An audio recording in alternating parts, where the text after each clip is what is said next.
YouTube? Sam Crow here, aka Scoop, back with the World Showdown Series Season 6, and we've got week number 2 here, and we're taking on Mora, coach of the Monterrey Gyarados. So he's got a pretty frightening squad, as you can see on screen there. He's got the Celesteela, which is a potential Z-move user, Zeraora, Mega Venusaur, Manaphy, Incineroar, Togekiss, Zygarde, 10%, Cofagrigus, Meloetta, which is another potential Z-move user, and then the Steelix and the Armaldo. So yeah, very scary squad, kind of top heavy, but nonetheless threats throughout the roster. Has some nice ways to avoid some of my threats as well, and to apply pressure with things like Zeraora, Manaphy, Celesteela, Zydog, so on and so forth. So yeah, I was looking forward to this matchup. We faced off against him in Season 3 finals, where he actually had Togekiss on that squad too, and flinched us all the way to a graveyard. And yeah, so it was nice to get a rematch in Season 4 and Season 5. And yeah, we come off a loss last week. Would be great to get a big win against a team who did perform well in week 1, and get a little bit more revenge. So the more wins I can pile up against Mora, the better, because I've got to compensate for that finals loss. It really hurts the way it happened. Anyways, so Celesteela can be offensive, defensive, mixed defense, bulky, offensive, could be lead seed, could be sub-autotomized, could just be like AV for attacks. I don't think that necessarily makes much sense versus my team, but it could be. Lots of different things it could do. I do expect it to be more defensive in this matchup. I do have my squad. I'll talk about it for a second. I have Aegislash, Hydreigon, Mega Gardevoir, Conkeldurr, Licky, the Tentacruel. Excuse me, no, I don't have Tentacruel anymore. I have Crocodile. Tentacruel shouldn't be on screen. Rotom Heat, Stakataka, Acelgor, Go-Go, and the Lapras. So yeah, our squad's not the best squad we've ever drafted or anything like that, but it is a few new mons to us, such as Stakataka and Conk, Go-Go, Lapras, and Aegislash. And then some other mons too that I thought would pair well, but it's not really worked out for me in week 1.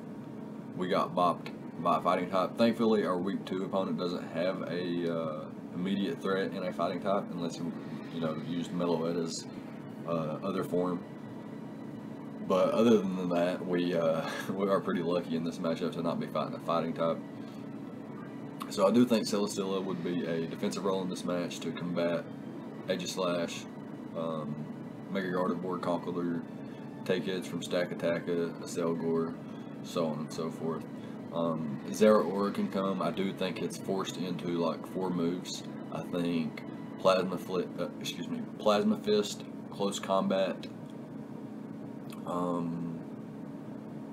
and perhaps Fire Punch for Go-Go, and then perhaps you could run like Sub or Toxic or Bulk Up or Work Up or something to maybe boost your stats or something like that for a late game sweep, potentially. The Mega Venusaur could be really annoying. I do feel like that could be an issue. We do have Mega Gardevoir, which could potentially one-shot it with a powerful Psychic, but Mega Venusaur is bulky and it is very threatening. So unless we can beat that down, we need to keep our Gardevoir around, if he brings it, that is. Manaphy's a huge threat. I think everybody knows what Manaphy does. Tail Glow, Z Rain Dance. Fortunately, he doesn't have access to Z moves for Manaphy, so Z Rain Dance is not an option. Sub-Zero Slammer can't break through things like Go-Goat or anything like that. Incineroar's a pretty big threat. It's got the Intimidate. It's got some nice U-turn and knockoff, so some nice utility there. And like I mentioned, the Intimidate abilities are really nice to have, especially when you face off against something like a Conkeldurr or a Crocodile or a Stakataka or even a Go-Goat, really, because Go-Goat actually matches well versus his squad outside of the Mega Venusaur and the Togekiss, which is really nice, and I guess the Incineroar too. So that's really nice. Togekiss, like I was mentioning, he had it before. He ran, I think, a Choice Scarf variant and used Air Slash to flinch me all the way down. I do expect that again. I am bringing my Rotom Heat to try to combat that a little bit. The Zygarde could be like a Choice Band or a Dragon Dance variant. Confagigus could be like a Toxic Strike variant, a Calm Mind variant, a Pain Split, just a Will-O-Wisp Annoyance or something like that. Meloetta, like I mentioned, it has two forms. It could use both. It could be a Z-move option offensively, not like status Z moves like the well, I guess both of his Z move users are offensive only, so that's nice and something I can keep in mind. Steelix and Armaldo aren't the biggest threats to my squad, but Steelix could come. I do think Celesteela is the better mon and the better mon in this particular matchup. So yeah, I guess we can talk about our squad a little bit. We've got a Life Orb Hydreigon here with a modest nature, enough speed to outpace a, I think, max speed Togekiss.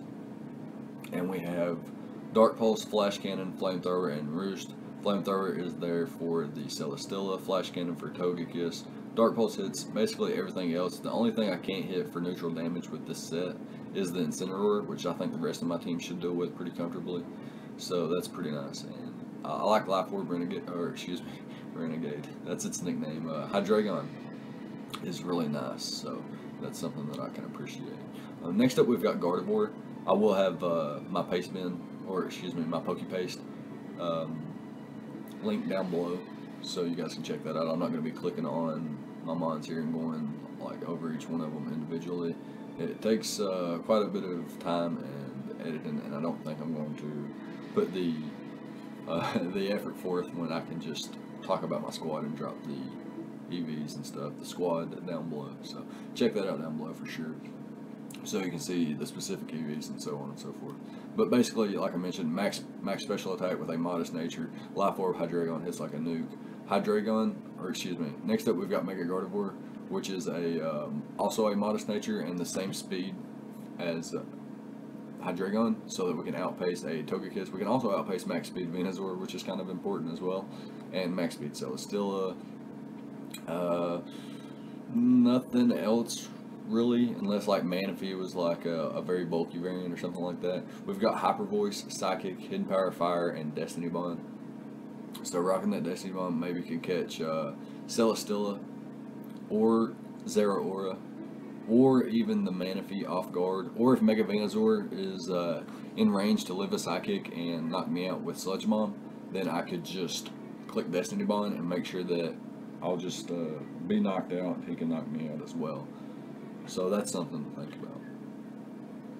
Hyper Voice hits basically everything on his squad outside of Venusaur and the Celesteela and Steelix, which Psychic hits the Mega Venusaur and Hidden Power Fire hits Celesteela and Steelix. So that's the idea behind that.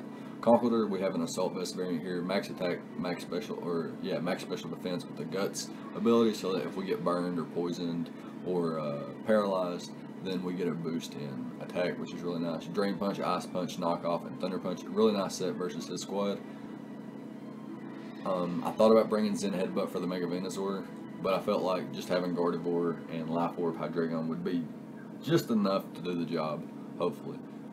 Anyways, next up we have Go-Goat, which is my answer to Manaphy. We have a max HP, max Spadef variant with the Yachi Berry and the Sap Sipper ability. We've got Bulk Up, Horn Leech, Milk Drink, and Leech Seed.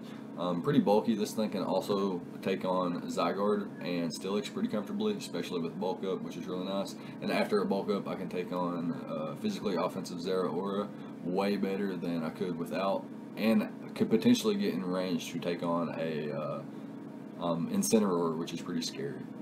Our move, I think I already mentioned our moveset. And then we've got Discharge, Overheat, Will-O-Wisp, Pain Split on our Rotom Heat with the leftovers item.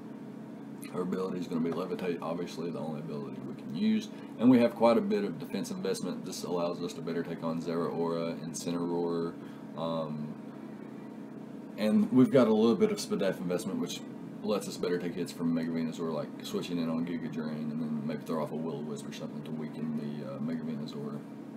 We've also got Discharge and Overheat. Like I mentioned, Discharge can get paralysis chances on things like Mega Venusaur if it switches in.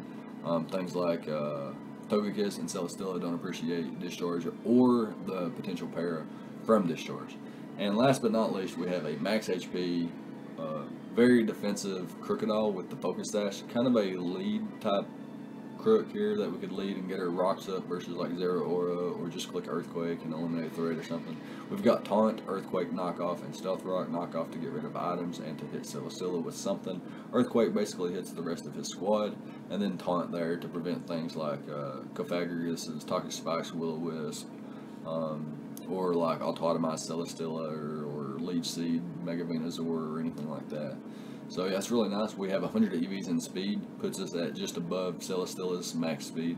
So we can prevent it from Auto-Atomizing, we can prevent it from Leech Seeding, we can spam knockoff. After an Intimidate, we could potentially 1v1 it, so that could be really nice. If we had leftovers, we could definitely 1v1 it, but we don't. We're running the Focus Sash just in case, because Zero Aura's close combat is a problem. Dragon Dance, Zygarde with Outrage, or a Z-Move is a problem, so having the Focus Sash there is really nice.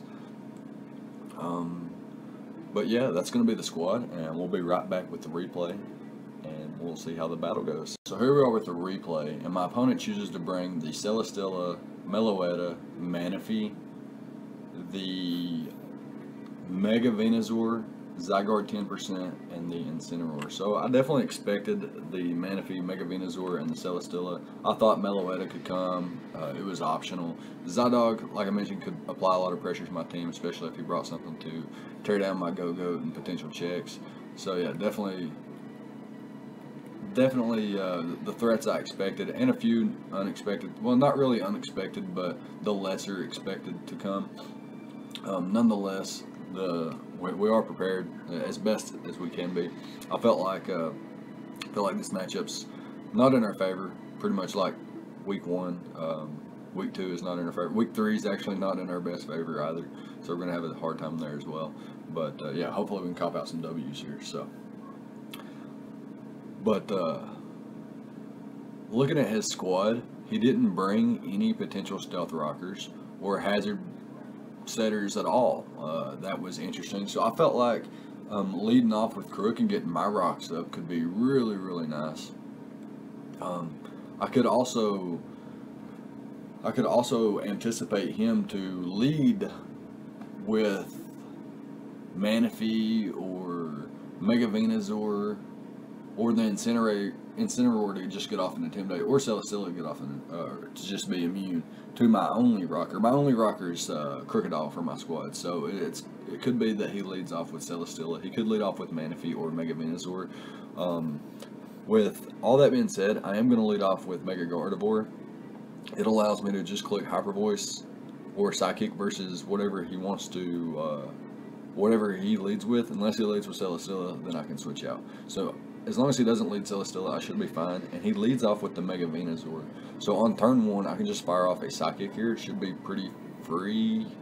I thought about throwing off a Hyper Voice, but it was too risky. And he goes into his Meloetta, and it takes basically no damage, and reveals to be quite bulky. It looks to be a solid check to my Gardevoir. I don't think it's going to be like changing forms or anything, so I can switch here accordingly. I could stay in, which is what I'm going to do here, and click Hyper Voice, see how much damage I can get off, but I don't do quite enough, so I'm going to switch out into Crocodile here as he goes for the Shadow Ball, which is really nice for me, because that means Crook doesn't take as much damage as it should be, or it could have been, I should say. And I can just get my rocks up. As he goes into his Mega Venusaur, I can switch out into Rotom, and thankfully I don't get poisoned as he goes for the Sludge Bomb, actually, which was kind of a misplay versus Crook. Had I clicked Earthquake or just taunted, I could have avoided taking big damage, and Crook wouldn't have took much damage from the Sludge Bomb either. And I don't necessarily see it setting up a growth, especially if I see one growth versus my Crook, I could just taunt and then switch out accordingly. So yeah, that is a nice set though. He brings that. I am able to get the Will-O-Wisp off, which will chip him down little by little. Obviously he is special attacking, so it's not too big of an issue for him. But he's not able to knock me out with Sludge Bomb, and he's not going to be able to 2-hit KO me either. And I am able to Pain Split up. I do miss an Overheat the following turn, but that's okay. He goes for the Growth here, as I'm just going to Pain Split up once again. I could have went for the Overheat there, but it wouldn't have did much damage thanks to his thick fat ability anyway. I can just Pain Split up again right here.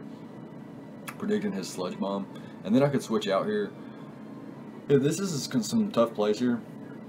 My play is to just keep pain splitting, I believe.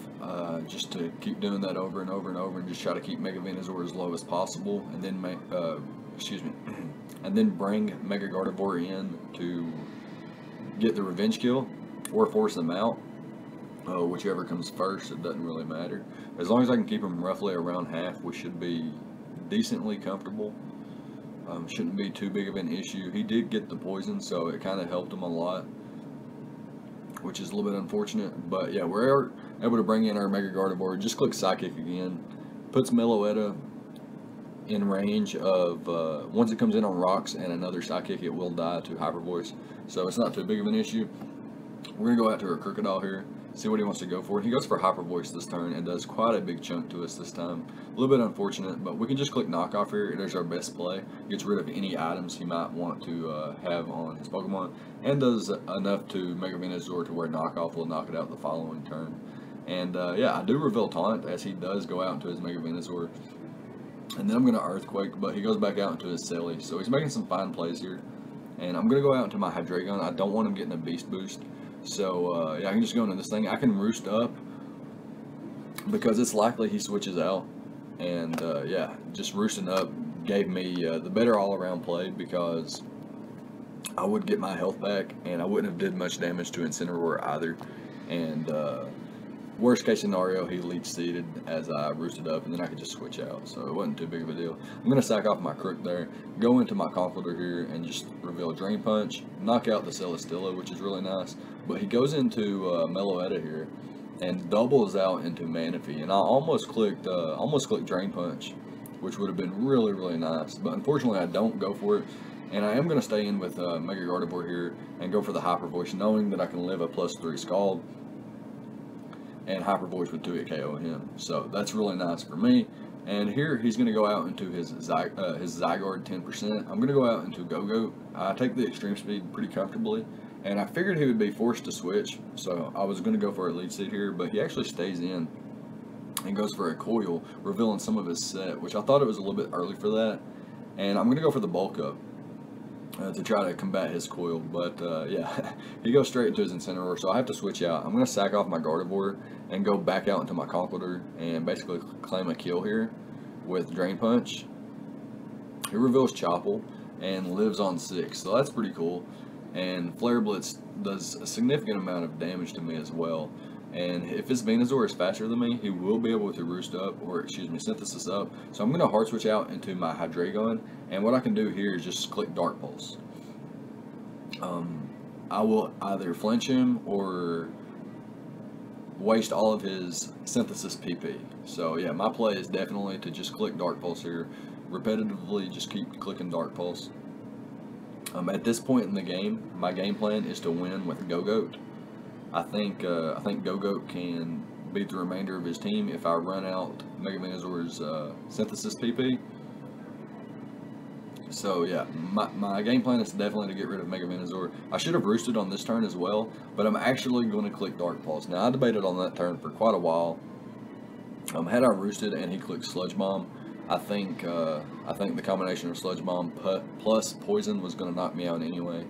So I guess it was just a damned if you do, damned if you don't kind of play there. Had he stayed in and I did roost, then I was damned.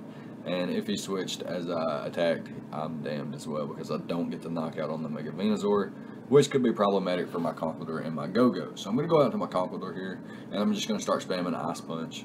There's no reason to go into Go-Go first, so definitely going into Conkeldurr was the better play. And I can just start spamming Ice Punch like I mentioned, and force him to Synthesis. And with the burn damage, plus leaving him so low at this range, basically what I can do with Go-Goat is come in here and click Milk Drink. I was going to say Synthesis. I knew it wasn't Synthesis though. So basically I just take this Sludge Bomb, eat it up, and then I can just Milk Drink once again. And now my play is to click Leech Seed as he goes for Coil or Dragon Dance, whatever he may want to go for. He goes for the Coil, and we're going to click Dragon Dance, or excuse me, Leech Seed. And now we're going to bulk up, expecting him not to have the Outrage, but he does reveal Outrage, and that is going to be good game. our opponent's going to come out with the win here at the end. So yeah, really, really tough matchup, and we bring it down to a 1-0. Very, very, very fun match, and good game to Mora. No hacks or anything that influenced the game or nothing like that, like our Season 3 finals did. And actually, most of our games have been pretty decently clean as of lately, and it was nice to have another clean one with him. So yeah, I do give him a hard time sometimes because of that, and because he left once without saying GG. I do give him a hard time, but he's a good guy, one of the better battlers in the league and in the community, in my opinion. So yeah, it's going to be that. Let me know what you thought about the prep and the plays on both sides of the field. Leave a like, comment, and subscribe. We do fall to 0-2, but we will bounce back.